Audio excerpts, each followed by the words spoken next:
बिहार के मुख्यमंत्री नीतीश कुमार ने पिछले दिनों कांग्रेस अध्यक्ष सोनिया गांधी से मुलाकात की थी और उनसे आगामी राष्ट्रपति चुनाव के लिए विपक्षी एकता के लिए पहल करने की अपील की थी। लेकिन करीब एक महीने के वक्त के बाद ही हालात ऐसे हो गए हैं कि सोनिया गांधी विपक्षी एकता की दिशा में तो काफी आगे बढ़ चुके हैं, लेकिन नीतीश पीछे हटते दिखाई दे रहे हैं। राष्ट्रपति चुनाव को लेकर 17 विपक्षी पार्टियों के नेताओं की शुक्रवार को हुई बैठक में नीतीश कुमार शामिल ही नहीं हुए, जबकि इसके अगले ही दिन वो पीएम नरेंद्र मोदी के दिए लंच में शामिल हुए। नीतीश के इस कदम को विपक्षी एकता के लिए बहुत बड़ा झटका माना जा रहा है और एक बार फिर उनकी बीजेपी से नजदीकी की अटकलें लगने लगी हैं। नीतीश की तरफ से इस मसले पर सफाई दी गई है कि उनकी गैर मौजूदगी का मतलब गलत निकाला गया। जिन बातों पर इस बार चर्चा होनी थी उन पर वो पहले ही बातें कर चुके थे। ऊपर से पहले से तय कार्यक्रम थे, इसीलिए उन्होंने अपनी जगह पार्टी के पूर्व अध्यक्ष शरद यादव को जेडीयू की तरफ से भेज दिया। लेकिन ये सफाई किसी को हजम नहीं हो रही है। सोनिया गांधी द्वारा विपक्षी नेताओं की बुलाई गई बैठक राष्ट्रपति चुनाव की रणनीति और 2019 के लोकसभा चुनावों से पहले बीजेपी के खिलाफ संभावित गठबंधन की पृष्ठभूमि तैयार करने की दिशा में बड़ी कोशिश थी। क्षेत्रीय राजनीति में दुश्मन माने जाने वाली पार्टियों को एक मंच पर लाने में सोनिया कामयाब रही। यूपी से बीएसपी प्रमुख मायावती और एसपी अध्यक्ष अखिलेश यादव के अलावा पश्चिम बंगाल से तृणमूल कांग्रेस प्रमुख ममता बनर्जी और लेफ्ट नेता सीताराम येचुरी और अन्य लेफ्ट नेताओं की एक साथ मौजूदगी राजनीतिक नजरिए से बेहद अहम मानी जा रही है। ऐसे में नीतीश की गैर मौजूदगी कई सवाल खड़े करती है।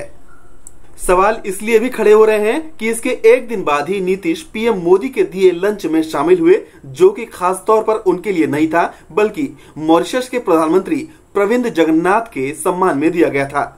उधर वो सोनिया गांधी के उस लंच में शामिल नहीं हुए जिसमें सोनिया गांधी ने उन्हें फोन करके न्योता दिया था।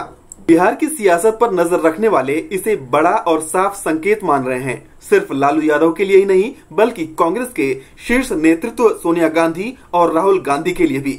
समझा जा रहा है कि नीतीश कुमार न तो अब लालू यादव के साथ दिखना चाहते हैं और न ही राहुल गांधी के साथ। लालू प्रसाद यादव के बेटे उनकी सरकार में उप मुख्यमंत्री और मंत्री हैं, लेकिन हाल के दिनों में लालू परिवार पर घोटालों के कई आरोप लगे हैं। प्रवर्तन निदेशालय से लेकर आयकर विभाग तक सब लालू यादव परिवार की जांच कर रहे हैं। नीतीश को डर है कि कहीं ये दाग उनके दामन तक न आ पहुंचे। उधर बिहार ही इकलौता राज्य है जहां बीजेपी अपने दम पर आज जैसी स्थिति में भी सरकार नहीं बना सकती, इसीलिए बीजेपी नीतीश पर हमले नहीं कर रही। ऊपर से नीतीश कुमार को समर्थन देने के लिए तत्पर भी दिख रही है। पहले पीएम नरेंद्र मोदी और नीतीश कुमार की मुलाकात होना लगभग नामुमकिन था, लेकिन अब दोनों अक्सर मिल रहे हैं। जानने वाले मानते हैं कि ये सिर्फ प्रधानमंत्री और मुख्यमंत्री की ही मुलाकातें नहीं है।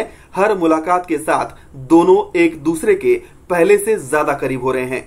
ध्यान ये भी रहे कि जब लालू और नीतीश मिल सकते हैं तो नीतीश और बीजेपी का पुनर्मिलन असंभव कैसे हो सकता है।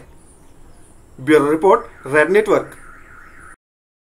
रेड नेटवर्क की ये प्रस्तुति आपको कैसी लगी, इस बारे में आप नीचे कमेंट बॉक्स में अपनी राय जरूर दें। इस वीडियो को शेयर करें। आपने अभी तक हमारा चैनल सब्सक्राइब नहीं किया है तो सब्सक्राइब जरूर करें। आपका भरोसा ही हमारी ताकत है।